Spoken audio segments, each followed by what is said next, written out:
নমস্কার, আমি অরবিন্দ নস্কর। আপনারা দেখছেন মন্দিরবাড়ি টিভি। আজ একটি নতুন প্রতিবেদন নিয়ে এলাম আপনাদের জন্য। আপনারা মনোযোগ সহকারে শুনবেন। রিলায়েন্স কোম্পানির যেখানে স্মার্ট পয়েন্ট বা শপিং মহল আছে, সেখানে আপনারা একটু দয়া করে যারা হেড কর্তৃপক্ষ আছে, বিশেষ করে আম্বানি সরকার, আপনি আপনার ম্যানেজারদের বলুন যে ঠিকমতো মেনটেন্যান্স করতে।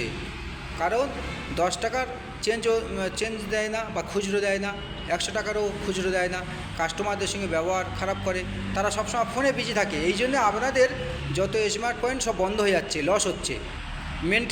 ম্যানেজার মেনটেন্যান্স করতে পারছে না, বা ম্যানেজারের উপরে যে আছে ঠিকমতো মেনটেন্যান্স করতে পারছে না।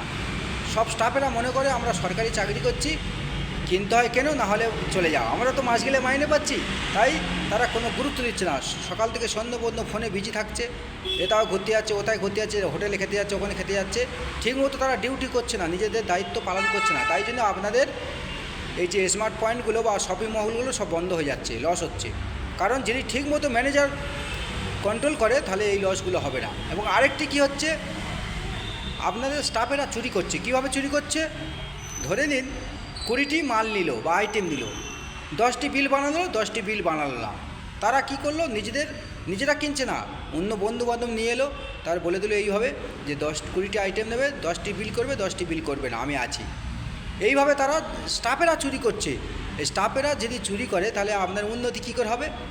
তাহলে আপনার লস তো যাবেই। 20টি আইটেম নিয়ে গিয়ে 10টি আইটেমের দাম দিয়ে যাচ্ছে প্রত্যেকটা শপিং মলে বা স্মার্ট পয়েন্টে।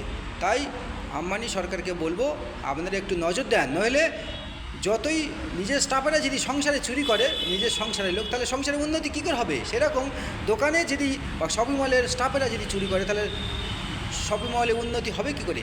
আপনার যদি 10 টাকা ইনকাম হয়, 5 টাকা লেবারদের দেবেন।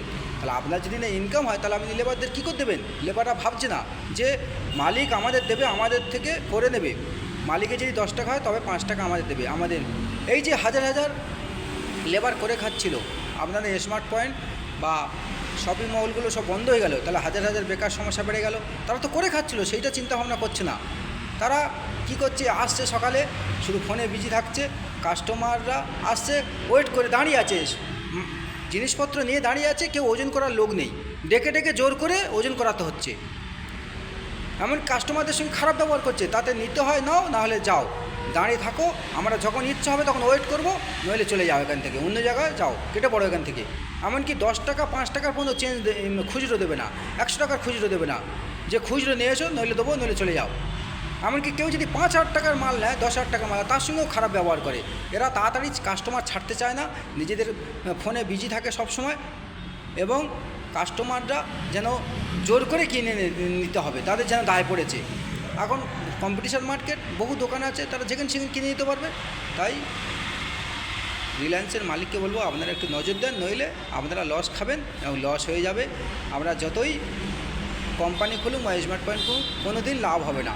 এইভাবে আপনাদের লস খেতেই হবে। তাই আপনারা নজর দিন, আপনাদের মেনটেন্যান্স ক্ষমতা বা যে ম্যানেজার আছে, মেনটেন্যান্স ঠিকমতো হচ্ছে না। তাই আপনারা সঠিকভাবে নজর দিন। তো দর্শক, আমার মতামতের সঙ্গে একমত হলে কমেন্ট বক্সে কমেন্ট করবেন, সাবস্ক্রাইব করবেন। এখন আসছি, জয় হিন্দ, বন্দে মাতরম, ভারত মাতাকে জয় হোক। সবাই ভালো থাকবেন, সুখে থাকবেন, নজর রাখবেন মন্দিরবাড়ি টিভি।